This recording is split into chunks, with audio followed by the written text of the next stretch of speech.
करने लगी थी। इसके बाद हमें उस कब्र का दृश्य दिखाया जाता है जहाँ बूढ़े आदमी को शक्तियाँ मिली थी। वहाँ एक आदमी आता है जिसका नाम रिडल होता है। दरअसल ये सभी शक्तियाँ उसके पूर्वजों की थी और उसका काम उन शक्तियों को आकर्षित करना था। दूसरी तरफ कैली को दिखाया जाता है जो अपनी कागज खाने की आदत की वजह से बीमार पड़ने लगा था। उसकी माँ इस आदत को लेकर चिंतित थी, इसलिए उन्होंने एक डॉक्टर को बुलाया था। डॉक्टर उनकी माँ से कहता है, शायद इसे कोई मानसिक समस्या है, क्योंकि तुम्हारे घर में कोई पुरुष नहीं है, इसलिए यह इस तरह की हरकतें कर रहा है। असल में वह डॉक्टर कैली की माँ को पसंद करता था और इसी वजह से बार बार उन्हें प्रभावित करने की कोशिश करता था।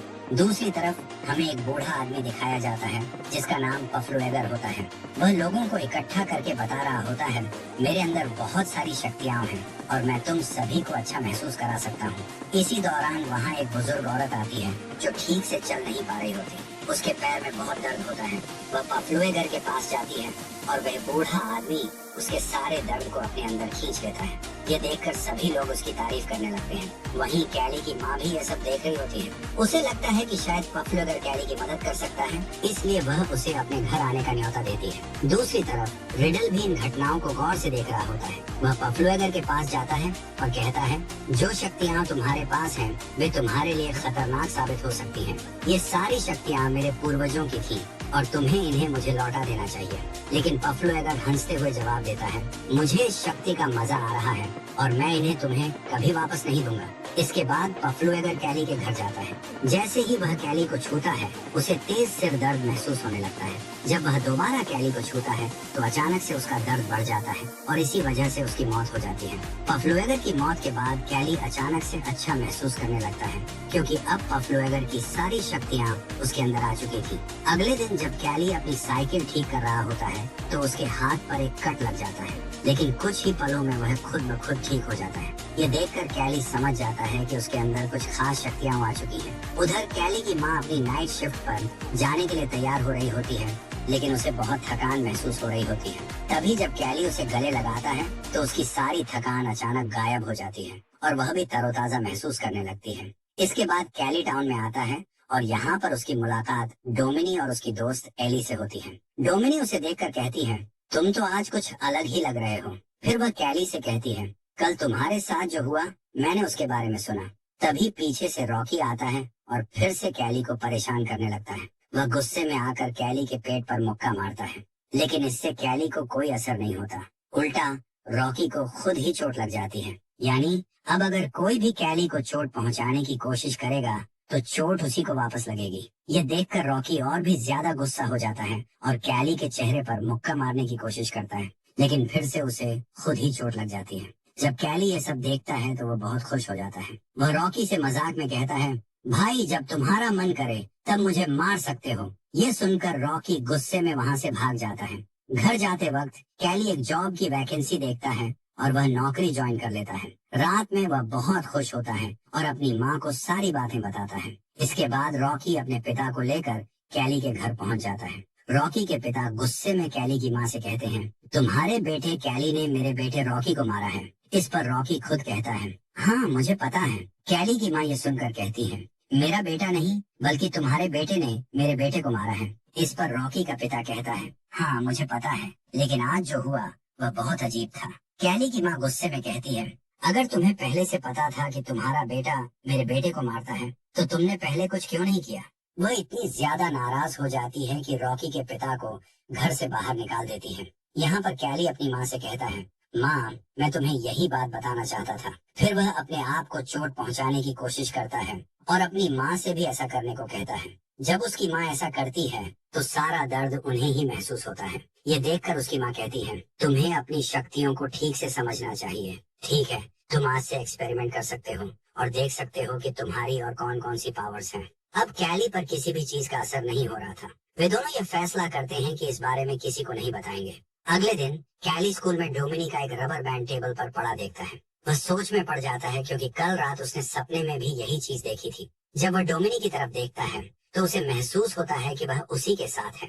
सपने में डोमिनी के साथ उसकी दोस्त सारा भी थी। जब वह यह सब सोच रहा होता है तब डोमिनी और सारा भी क्लास में वही सोचने लगती हैं। वे दोनों समझ नहीं पाती हैं कि यह क्या हो रहा है, लेकिन कैली क्लास से बाहर चला जाता है। अब रात को सभी स्टूडेंट्स एक पार्टी कर रहे होते हैं वहाँ पर डोमिनी का एक्स बॉयफ्रेंड उसे पीछे से पकड़ लेता है। ये देखकर कैली गुस्से में उसे छोड़ने के लिए कहता है। इस पर नेल्सन हंसते हुए कहता है, तुम मेरा क्या बिगाड़ लोगे? नेल्सन गुस्से में कहता है, तुम्हारे साथ जो भी चल रहा है मैं इसका पता लगा लूंगा। पार्टी खत्म होने के बाद कैली साइकिल से घर जा रहा होता है, लेकिन रास्ते में नेल्सन और उसके दोस्त उसे देख लेते हैं और उसे चोट पहुंचाने की कोशिश करते हैं। कैली संतुलन खो बैठता है और एक गाड़ी के सामने गिर जाता है, लेकिन कैली पर कोई असर नहीं होता, बल्कि गाड़ी चला रहे व्यक्ति की तुरंत मौत हो जाती है। इस घटना से कैली भी डर जाता है, क्योंकि अब उसे अपनी शक्तियों का असली खतरा समझ आने लगा था। अब यहाँ पर डोमिनी और उसकी फ्रेंड्स भी पहुंच जाती हैं। यहाँ पर कैली डोमिनी को सब कुछ सच बता देता है। इसके बाद पुलिस भी पहुंच जाती है और कैली की माँ भी। पुलिस उस लड़के की मौत के बारे में पूछताछ करने लगती है। वहाँ मौजूद लोग कैली पर इल्जाम लगाते हैं कि वह सड़क पर साइकिल चला रहा था और उसने जानबूझकर एक्सीडेंट करने की कोशिश की, लेकिन पुलिस अधिकारी इस बात को मानने से इनकार कर देता है। इसके बाद वह कैली से पूछताछ करता है और कैली उसे सारी सच्चाई बता देता है। हालांकि पुलिस को उसकी बात पर यकीन नहीं होता, क्योंकि यह सिर्फ एक हादसा था, इसलिए इस केस को बंद कर दिया जाता है। दूसरी तरफ हमें रिडल को दिखाया जाता है, जो पफ्लो एगर की कब्र के पास पहुंचता है। वहाँ जो पौधे उगे हुए थे उन पर रिडल जादू कर देता है। स्कूल में नेल्सन और उसके दोस्त कैली पर नजर रख रहे होते हैं, क्योंकि वे अपने दोस्त की मौत का बदला लेना चाहते थे। इस बीच कैली और डोमिनी एक साथ बैठे होते हैं। डोमिनी कहती है कि एक नई मूवी आई है और वह उम्मीद करती है कि शायद कैली उसे डेट के लिए पूछेगा। कैली पहले तो बात समझ नहीं पाता, लेकिन आखिर में वह उसे डेट के लिए पूछ ही लेता है और डोमिनी हाँ कह देती है। इसके बाद जहाँ कैली काम करता था वहाँ रिडल उससे मिलने आता है। वह कैली से पूछता है कि क्या वह पफ्लो एगर को जानता है। फिर कैली उसे सब कुछ बता देता है। ये सुनकर रिडल समझ जाता है कि अब पफ्लो एगर की सारी शक्तियाँ कैली के अंदर आ चुकी हैं। रात में जब कैली घर आता है तो उसकी माँ के सिर में दर्द हो रहा होता है, इसलिए वह दवाई लेने के लिए बाहर निकल जाता है। लेकिन बाहर नेल्सन और उसके दोस्त उसके घर पर नजर रख रहे होते हैं। उन्हें लगता है कि शायद कैली की माँ घर से बाहर गई है और कैली अकेला है। वे अपनी गाड़ी से उसके ट्रेलर को लोहे की चेन से जोड़ देते हैं, जिससे ट्रेलर नीचे गिर जाता है। ट्रेलर गिरने की वजह से वहाँ गैस लीक हो जाती है। कैली की माँ बाहर निकलने की बहुत कोशिश करती है, लेकिन वह बाहर नहीं निकल पाती। तभी एक लैंप नीचे गिर जाता है और वहाँ आग लग जाती है। आग फैलने के कारण विस्फोट हो जाता है और कैली की माँ की जान चली जाती है। जब तक कैली वहाँ पहुँचता है तब तक आग पूरी तरह फैल चुकी होती है। पुलिस को लगता है कि कैली भी जल चुका है, इसीलिए वे उसे अस्पताल भेज देते हैं। लेकिन बाद में पुलिस अफसर को पता चलता है कि कैली को कोई चोट नहीं आई। इसके बाद शेरिफ से मिलने के लिए रिडल आता है। वह पुलिस अफसर से कहता है कि हमारे पूर्वजों की शक्तियाँ अब कैली के अंदर आ चुकी हैं और हमें कुछ करना पड़ेगा। लेकिन अफसर उसकी बात पर ज्यादा ध्यान नहीं देता। अगले सीन में कैली की माँ का अंतिम संस्कार दिखाया जाता है। वहाँ डोमिनी उसे सांत्वना देने के लिए आती है। जब सभी लोग चले जाते हैं तब कैली अपनी माँ की कब्र के पास जाता है। वहाँ एक पत्ता पड़ा होता है, जिसे वह उठाता है और खाने लगता है। लेकिन जैसे ही वह पत्ता खाता है उसे अजीब सा महसूस होता है और वह उल्टी करने लगता है। दूर खड़ी सारा ये सब देख रही होती है। अब कैली की माँ की मौत के बाद ऑफिसर उसे हॉस्टल केयर में रखने वाले थे। रास्ते में ऑफिसर कैली से कहता है, तुम्हारे ट्रेलर का बैलेंस खराब हो गया था, क्या उसमें कोई परेशानी थी? और तभी कैली रोड पर नेल्सन और उसके दोस्तों को देखता है। वह समझ जाता है कि यह सब उन्होंने ही किया है। गुस्से में कैली गाड़ी से कूद जाता है और उन लड़कों का पीछा करने लगता है। वे सभी एक नदी के पास पहुंचते हैं। अब कैली वहां आकर उनका एक शर्ट पकड़ लेता है, फिर उसे अपने गले के चारों तरफ बांध लेता है और खुद को खींचने लगता है। लेकिन जिस लड़के की वह शर्ट होती है उसका दम घुटने लगता है और वह पानी में डूबकर मर जाता है। उसके सभी दोस्त उसे बचाने की कोशिश करते हैं, लेकिन नाकाम रहते हैं। अब कैली बाहर आकर उन लड़कों से कहता है, अब तुम 3 लोग बचे हो और मैं तुम में से किसी को भी नहीं छोड़ूंगा। इस बीच कैली को खोजते हुए ऑफिसर भी वहां पहुंच जाते हैं, इसलिए कैली वहां से भाग जाता है। अब नेल्सन बाकी सभी लोगों को इस घटना के बारे में बता देता है। डोमिनी इस बारे में कैली से बात करती है। उसे लगता है कि कैली कभी भी किसी की जान नहीं ले सकता। जब कैली डोमिनी के पास जाता है तो वह उससे कहती है, तुम मेरे साथ चलो। फिर कैली डोमिनी को सब कुछ सच बता देता है। डोमिनी कहती है, तुम इस तरह से किसी को नहीं मार सकते। अगर तुम्हारी माँ जिंदा होती तो वह ऐसा कभी नहीं चाहती। कोई ना कोई तरीका जरूर होगा जिससे वे खुद तुम्हारी बात मान लेंगे। इस बात पर कैली मान जाता है। अब अगले दिन क्लास चल रही होती है, तब वहाँ कैली पहुँच जाता है। वह नेल्सन के सभी दोस्तों का मजाक उड़ाने लगता है। अब उनका एक दोस्त कैली पर हमला करने वाला होता है, लेकिन नेल्सन उसे रोक लेता है। इसलिए अब कैली उन्हें और ज्यादा उकसाने लगता है। जब ये लोग केमिस्ट्री लैब में होते हैं तब नेल्सन का एक दोस्त कैली पर एसिड फेंक देता है। लेकिन गलती से एसिड उसके अपने दोस्त के चेहरे पर गिर जाता है, जिससे उसका चेहरा जल जाता है और तुरंत उसकी जान चली जाती है। अब यहाँ पर डोमिनी कैली पर बहुत ज्यादा गुस्सा हो जाती है, इसलिए कैली वहाँ से चला जाता है। रात में सारा नेल्सन से मिलने आती है। वह उससे कहती है कि उसे भी अपने दोस्त की मौत का बदला लेना है। अब क्योंकि उसे कैली की कमजोरी के बारे में पता था, वह यह बात नेल्सन को बता देती है। दोनों जंगल में जाकर उन जादुई पत्तों को इकट्ठा करते हैं और लिक्विड बनाकर गैस के कैन में भर देते हैं। अगले दिन जब सभी लोग प्रैक्टिस कर रहे होते हैं, तब वहाँ एक पुलिस अधिकारी उन्हें चेतावनी देने आता है और कैली भी वहाँ पहुँच जाता है। उसके पास एक ड्रिलिंग मशीन होती है।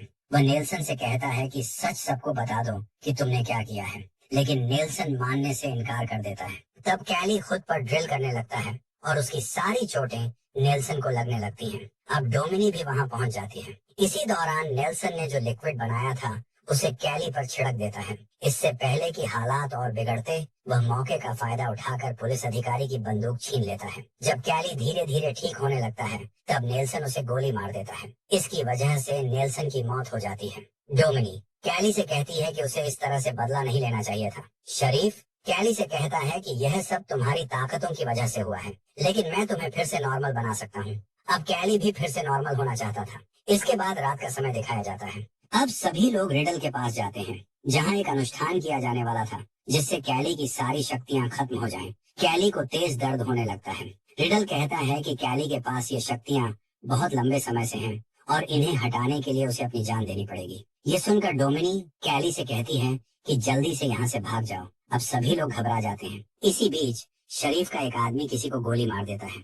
डोमिनी भी गोली लगने से घायल हो जाती है और मरने से पहले कैली से कहती है कि अपनी शक्तियाँ किसी को मत देना। कैली को बहुत गुस्सा आ जाता है। यह देखकर शरीफ कैली के सिर पर गोली मारकर उसे खत्म कर देता है। इसके बाद शरीफ रिडल से पूछता है कि क्या उसे शक्तियाँ मिल गईं? लेकिन रिडल कहता है कि नहीं। इसके बाद दिखाया जाता है कि जब लोग डोमिनी के शव को ले जा रहे होते हैं, तब डोमिनिक अचानक उठ जाती है। अब कैली की सारी शक्तियाँ उसके अंदर आ चुकी थी और वह अब सबसे बदला लेने वाली थी। यही सीन आखिरी होता है और इसी के साथ फिल्म खत्म हो जाती है।